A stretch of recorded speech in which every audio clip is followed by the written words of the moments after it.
Hi friends, నేను మీ PNR. Good score యాప్లో auto payment ఆగాలంటే ఏం చేయాలో మీకు తెలీదా? అయితే నేను చెప్పిన విధంగా చేయండి.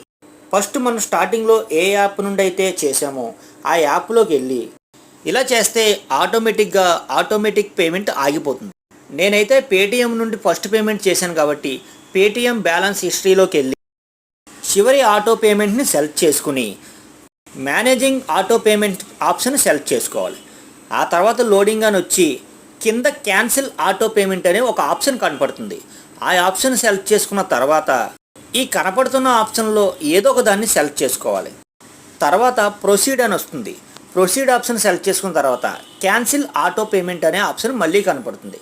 ఆ ఆప్షన్ సెలెక్ట్ చేసుకున్న తర్వాత ఫ్రెండ్స్, ఓన్లీ పేటీఎమే కాదు, గూగుల్ పే, ఫోన్పే ఏదైనా సరే ఫస్ట్ పేమెంట్ ఎందులో చేస్తారో అందులోంచే ఇలా చేయాలి. లోడింగ్ కంప్లీట్ అయిన తర్వాత చూడడానికైతే ఇలా కనపడుతుంది. తర్వాత క్యాన్సిల్ ఆటో పేమెంట్, మన ఆటో పేమెంట్ ఆటోమేటిక్గా ఆగిపోయింది. ఫ్రెండ్స్, మీరు కూడా ప్రతి నెల 99 రూపాయలు ఆటోమేటిక్గా కట్ అయ్యి ఇబ్బంది పడుతున్నారా? అయితే వెంటనే నేను వీడియోలో చూపించిన విధంగా ఇలా చేయండి. అంతే, ఆటోమేటిక్ పేమెంట్ ఆగిపోతుంది. వీడియో నచ్చితే లైక్ చేయండి, షేర్ చేయండి. అలాగే మన ఛానల్ సబ్స్క్రైబ్ చేస్తే ఇంకా మంచి వీడియోస్తో మీ ముందుకు వస్తా.